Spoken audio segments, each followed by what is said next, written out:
This news update is brought to you by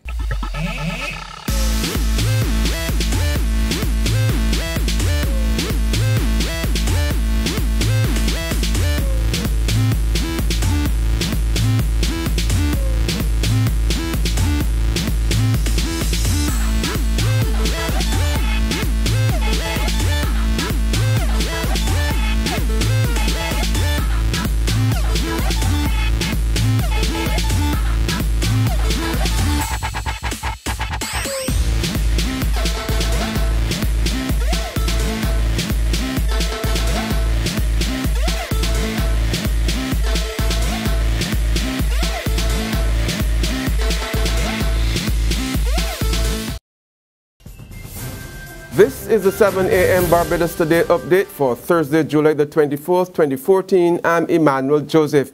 A pleasant good morning to you. While political activist David Commercial is supporting efforts by opposition leader Mia Mottley to have the controversial Municipal Solid Waste Tax Act repealed, he is not going to join her on an anti-tax protest march to the Prime Minister's office on Bay Street today. Commercial, who is president of the Clement Payne movement, says he has to be conscious of the fact that he is one of the leaders currently building an important civil society movement and therefore has to be independent of the two major political parties. He has, however, urged Barbadians to hit the streets with Mottley and her team as they journey to government headquarters to present Prime Minister Frandell Stewart with a petition against the tax. Today's march starts at noon from Hero Square. International rating agency Moody has rejected the Barbados Central Bank's growth projection of 0.3% for this year. Pointing to what it describes as the island's fiscal challenges and persistent economic weaknesses, Moody's warned yesterday that instead of growth, the local economy was expected to contract by 1.0% in 2014.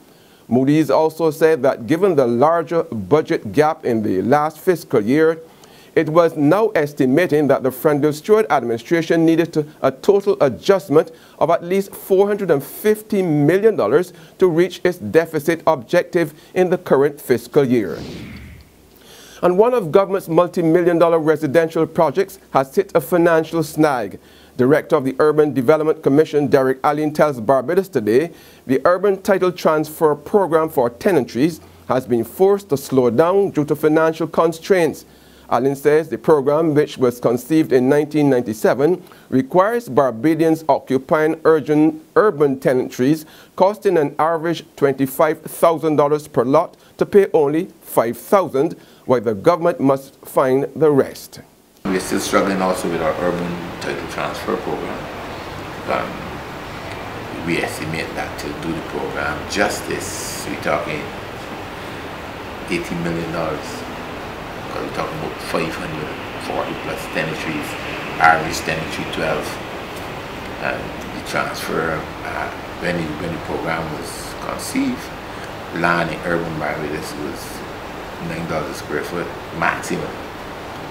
Land is now $27 a square foot in some urban areas. So we've tried to maintain that the urban transfer program does not give a market value. The value to urban to the tenant. The tenant is only paying $2.50. And the government is required to pay the difference between what the land is valued and what and the $2.50. There's regional and international news after this short break. Hey, I'm Charlie, the customer at Don't on the Alpha for Pablo, the original Batman, Captain O, small B, small F for short, you call me.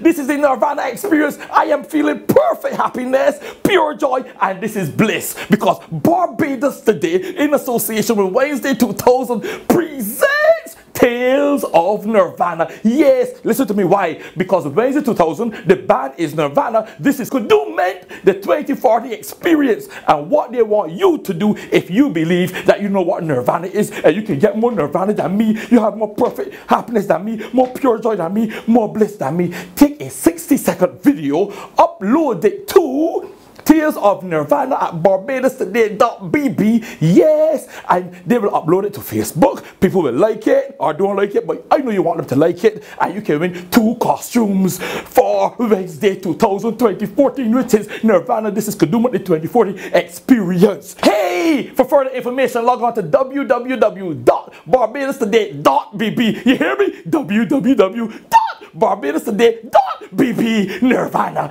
Nirvana, Nirvana. In regional news now, police in Jamaica are reporting one of the biggest breaks in their crackdown on lottery scamming in the western part of the island.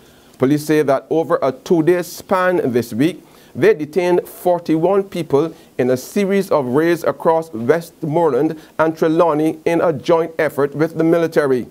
22 suspects were taken into custody in Westmoreland, with another 19 detained in Trelawney. And finally, on the global front, U.S. death row inmate Joseph Wood has died after an execution in Arizona took nearly 2 hours to kill him. Wood, a double murderer, was executed by lethal injection. His lawyers filed an appeal for an emergency stay of execution after he had been gasping and snorted for more than an hour in the death chamber. Arizona Governor Jan Brewer says she has ordered a full review of the execution, although she said that Wood died in a lawful manner. And on that note, we come to the end of our 7 a.m. Barbados Today update. You can join us again at noon, but in the meantime, log on to www.barbadostoday.bb, subscribe to our e-paper and our email updates, or like us on Facebook to get more news and sports. I'm Emmanuel Joseph. Have a blessed day. This news update is brought to you by... Hi, I'm Red Plastic Bag.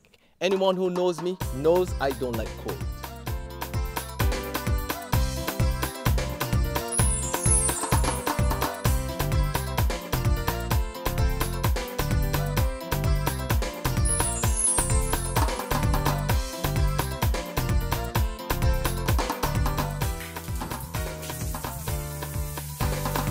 Sunshine reigns in my country. I love it. Catch the sun power.